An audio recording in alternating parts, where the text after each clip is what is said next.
दोस्तों आज देखने वाले हैं हम एक ऐसी इंट्राडे में हेजिंग स्ट्रेटेजी जिसकी मदद से आप अच्छा खासा लॉन्ग टर्म में प्रॉफिट जनरेट कर सकते हो। बहुत ही सिंपल और एफिशिएंट स्ट्रेटेजी होने वाली है। मैं आपको इसे यूज़ कैसे करना है, इसमें स्टॉप लॉस कितना लगाना है, इसे कब और कैसे एग्जीक्यूट करना है, ये भी आपको ज़रूर बताऊंगा। और अगर आप एक बिगिनर हो तो भी ये स्ट्रेटेजी आपके लिए होने वाली है, क्योंकि इसमें ज़्यादा दिमाग आपको नहीं लगाना है। सिंपल, अगर आपको कैंडल स्टिक समझती है और आप थोड़े बहुत पेशेंट भी हो, और अगर आपको थोड़ा बहुत कैंडल स्टिक समझती है, स्ट्राइक प्राइस वगैरह समझती है, तो आप इस स्ट्रेटेजी में ज़रूर पैसा बना लोगे। तो चलिए शुरू करते हैं और देखते हैं स्ट्रेटेजी क्या है और हम इसे कैसे यूज़ करने वाले हैं। तो इसे सबसे पहले दोस्तों मैं आपको बता दूं कि ये जो स्ट्रेटेजी है वो आप कौन से भी इंडेक्स में वैसे तो यूज़ कर सकते हो। मैं पर्सनली निफ्टी में करता हूँ और आपको निफ्टी का ही एग्जांपल आज देकर बताने वाला हूँ। तो इसके लिए आपको लगभग 60 से 70 हज़ार मिनिमम कैपिटल लगने वाला है, क्योंकि हम इसमें फ्यूचर्स में भी ट्रेड करने वाले हैं।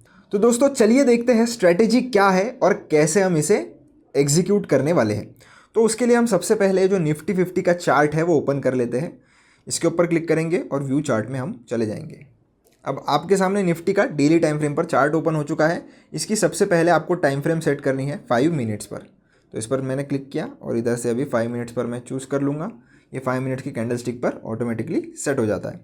अब ये जो आपको EMA है वो 20 EMA लगा लेना है। अगर आपको नहीं आता 20 EMA लगाने तो आपको सिंपली इस इंडिकेटर पे क्लिक करना है। इसके सर्च बार में आपको सर्च करना है मूविंग एवरेज एक्सपोनेंशियल। तो जैसे ही आप मूविंग टाइप कर लोगे आपको ये मूविंग एवरेज एक्सपोनेंशियल देखने के लिए मिल जाता है। उसके ऊपर आपको एक बार क्लिक करना है। जैसे ही आप क्लिक करोगे ये आपका मूविंग एवरेज आ चुका है। इसके ऊपर आपको एक बार टैप करना है। इसके नाम के ऊपर आपको सेटिंग्स का बटन मिल जाएगा।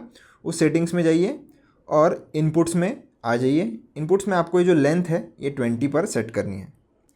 20 पर सेट करने के बाद आप स्टाइल में जाके इसका कलर वगैरह भी चेंज कर सकते हो। मैं कलर चेंज कर लेता हूँ। मैं जनरली रेड रखता हूँ तो मैंने रेड रख लिया है। और थिकनेस थोड़ी इधर से इसकी बढ़ा लेते हैं। तो अब हम ओके पर क्लिक करेंगे। तो आप देख सकते हो हमारा 20 मूविंग एवरेज यहाँ पर चार्ट पर लग चुका है। अब करना क्या है ध्यान से समझिए। आपको करना क्या है, सुबह मार्केट ओपन होने से पहले यानी कि 9 बजे से पहले आपको ये जो चार्ट है वो ओपन कर लेना है और 9:15 की आपको कैंडल देखनी है। तो जैसे कि आज 22 अप्रैल है तो आप देख सकते हो पहली 5 मिनट की कैंडल। तो पहली 5 मिनट की कैंडल ये लाल कलर की आप देख सकते हो। तो आपको क्या करना है, ये जो पहली कैंडल है, पहली कैंडल जब क्लोज हो जाए आपको हाई और लो ये दो चीज़ें मार्क कर लेनी है। ये जो पहली कैंडल है उसका हाई और लो आपको मार्क करना है। हाई और लो आपने मार्क कर लिया। अब आपको ये देखना है कि 20 मूविंग एवरेज की ये कैंडल नीचे क्लोज हुई है या ऊपर क्लोज हुई है। अगर ये कैंडल 20 मूविंग एवरेज के नीचे क्लोज हुई है तो आप सिर्फ और सिर्फ डाउन साइड वाला, मतलब मार्केट गिरेगा उस साइड ही ट्रेड लोगे, यानी कि बेयरिश ट्रेड लोगे। अगर ये जो पहली 5 मिनट की कैंडल है ये 20 मूविंग एवरेज के ऊपर क्लोज होती है तो उस केस में आपको फिर बुलिश ट्रेड लेना है। कब लेना है, जब इसका हाई क्रॉस हो जाता है। ट्रेड कब लेना है, जब इसका लो क्रॉस हो जाए तभी आपको ट्रेड लेना है। और एक एग्जांपल से आपको समझाता हूँ, अगर आपको नहीं समझा होगा तो कल के इसमें हम चलते हैं। तो 21 तारीख का आप देख सकते हो। अब ये जो कैंडल है पहली 5 मिनट की, ये जैसे ही क्लोज हो जाए आपको इसका हाई और लो मार्क करना है। हाई और लो आपने मार्क कर लिया। अब ये कैंडल कहाँ पर क्लोज हुई है, 20 मूविंग एवरेज के ऊपर हुई है।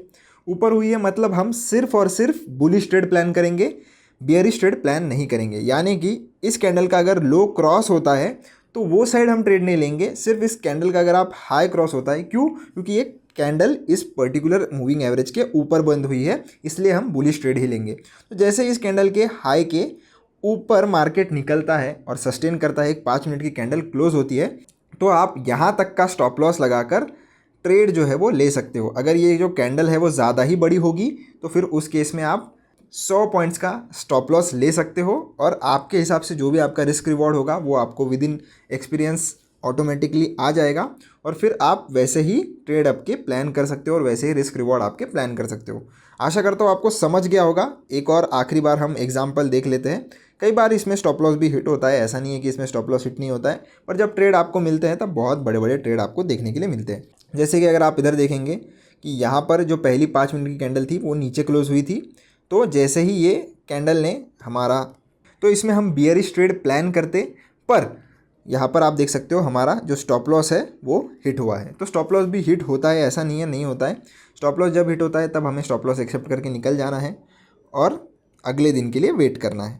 अब इधर आप देख सकते हो ये जो पहली कैंडल है रेड कलर की बड़ी कैंडल, आप देख सकते हो दिन की 5 मिनट की पहली कैंडल है। इसका हाई और लो हमने मार्क किया, पर जैसे कि अभी ये कैंडल जो है वो मूविंग एवरेज के नीचे क्लोज हुई थी, तो हम सिर्फ और सिर्फ बियरिश ट्रेड यहाँ तक प्लान करते। पर आप देखोगे तो कोई भी कैंडल इसके लो के नीचे क्लोज नहीं हुई है, तो इसलिए हम इस दिन ट्रेड नहीं लेंगे। आपको सिर्फ और सिर्फ तभी ट्रेड लेना है जब इसके नीचे अगर कोई कैंडल क्लोज हो या आपको प्राइस सस्टेन होते हुए उधर दिखे। एक और एग्जांपल आप देख सकते हो, ये जो कैंडल है पहली 5 मिनट की, ये मूविंग एवरेज के ऊपर बंद हुई है और इसका हाई और लो हमने मार्क किया। हाई क्रॉस होते से ही अगर आप इसमें एंट्री लेते तो आप देख सकते हो ईजिली 1:2 या 1:1.5 का आपको रिस्क टू रिवॉर्ड देखने के लिए मिलता। अब चलते हैं और देखते हैं कि इसे हेज कैसे करना है। एक काम करेंगे, ऑर्डर्स वाले सेक्शन में जाएंगे और आपने अगर बास्केट नहीं बनाई होगी तो आप बास्केट बना लीजिए। आपको सिंपली न्यू बास्केट पर जाना है, नाम लगाना है और आपकी जो बास्केट है वो बन जाएगी। बास्केट जैसे ही आपकी बन जाती है, आप ऐसे कुछ भी उसको नाम दे सकते हैं। बास्केट बनने के बाद इस तरीके का डैशबोर्ड आपको देखने के लिए मिलेगा। आप 20 अलग अलग स्क्रिप्ट्स उसमें ऐड कर सकते हैं एक बास्केट में, और एक साथ इस पूरी बास्केट को एक ही बार में एग्जीक्यूट कर सकते हैं। इसी के लिए जो बास्केट ऑर्डर है वो बनाया गया है। अब आपको क्या करना है, सबसे पहले आपका क्या बायस है। अब मेरा जैसे बुलिश है तो मैं निफ्टी में ट्रेड करना चाहता हूँ, तो निफ्टी FUT में टाइप करूँगा, और इसी महीने के फ्यूचर में मैं ट्रेड करना चाहता हूँ इसलिए अप्रैल का फ्यूचर सेलेक्ट कर रहा हूँ। तो ये जो ऐड बाय का बटन है इस पर क्लिक करूँगा। क्वांटिटी कितने लॉट में आप करना चाहते हो आपके हिसाब से लगा लीजिए। ओवरनाइट इंट्राडे आप चूज़ कर सकते हो, और मार्केट प्राइस पे लेना है या लिमिट पे, ये भी आप इधर से चेंज करके लगा सकते हो। कितना पैसा लगेगा आपको, 2,05,000 रुपये। तो इसको मैं ऐड करूँगा और आपके सामने फाइनल मार्जिन है 2,05,000 आपको लगने वाले हैं। पर मैंने आपको बोला था कि आपको सिर्फ और सिर्फ 60 से 70 हज़ार चाहिए होंगे मिनिमम। तो चलिए देखते हैं उसके लिए हमें क्या करना है। अब हम करेंगे हमारी हेजिंग। अब हेजिंग आपको कैसे करनी है वो देखना है। हेजिंग आपको ऐसे करनी है कि जहाँ पर भी हमारा स्पॉट का प्राइस है, स्पॉट का प्राइस कहाँ पर चल रहा है, तो स्पॉट का प्राइस एक बार मैं आपको दिखा देता हूँ। स्पॉट का प्राइस चल रहा है लगभग 24,150 के आसपास या 24,200 के आसपास आप समझ लीजिए। तो उससे 200 पॉइंट नीचे का आपको मैक्स टू मैक्स जो पुट है वो खरीदना है। तो 200 पॉइंट के आसपास, यानी कि अगर बियरिश ट्रेड लेते थे तो आप कॉल सेल करते थे, उसमें आपको कॉल बाय करना पड़ता था हेज करने के लिए। तो उस केस में भी आप जो है वो आउट ऑफ द मनी जाकर 200 पॉइंट का एक कॉल ले लेते। तो आपको 200 पॉइंट के बाहर नहीं निकलना है जब भी आप हेजिंग के लिए कोई भी ऑप्शन बाय करोगे। तो ये आपको समझ लेना है। फिर से मैं ऑर्डर में जाऊंगा और हमारी जो बास्केट है उसमें हम चलते हैं यहाँ पर। तो 25,200 के हिसाब से मैं मान लेता हूँ कि हम 25,000 वाला जो पुट है उसे ही बाय कर लेंगे। तो इधर मैं सर्च करूँगा 25,000। तो ये जो पुट है दोस्तों इसके ऊपर मैं क्लिक कर रहा हूँ और हम ये जो ऐड बाय है इसके ऊपर क्लिक करेंगे।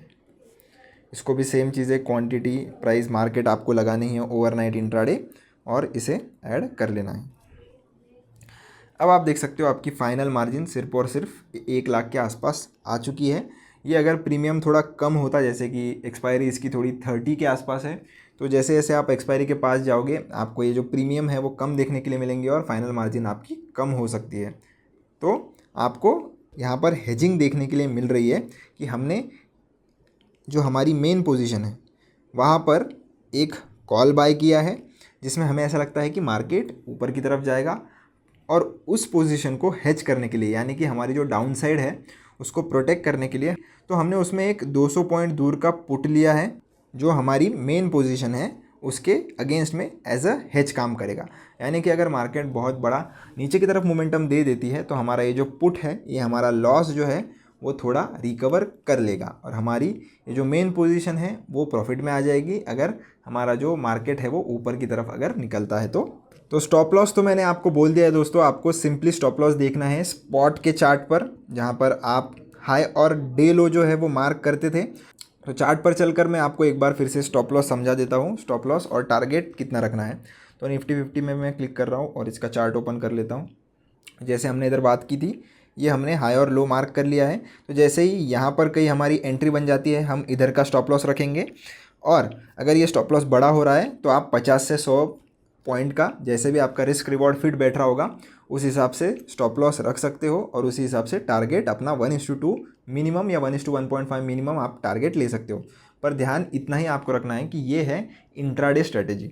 तो आपको बहुत ही ध्यान से इसको कैरी बिल्कुल भी नहीं करना है। आपको सेम डे से एग्जिट करना है। अगर आप एक्सपीरियंस ट्रेडर हो, अगर आपको पोजीशंस कैरी करने का रिस्क पता है, आप उतना रिस्क ले सकते हो, आपके पास अगर उतना कैपिटल है, तो ही आपको ये जो पोजीशंस है उन्हें ओवरनाइट कैरी करना है। अगर आपको ये सब चीज़ें नहीं समझती है तो आप इंट्राडे में ही ये पोजीशन में प्रॉफिट बुक करके निकल जाइए। ज़्यादा लालच स्टार्टिंग में मत कीजिए। जब आपको धीरे धीरे गेम समझ में आ जाएगा फिर आप पोजीशंस चाहो तो कैरी कर सकते हो। तो कैसा लगा वीडियो दोस्तों, मुझे कमेंट सेक्शन में ज़रूर बताना। अगर आपको ये स्ट्रेटेजी हेल्पफुल लगी होगी तो आप वीडियो को लाइक कर देना, चैनल को सब्सक्राइब कर देना। ऐसी नई वीडियोस इस चैनल पर बहुत सारी आने वाली है। मिलता हूँ नेक्स्ट वीडियो में। धन्यवाद।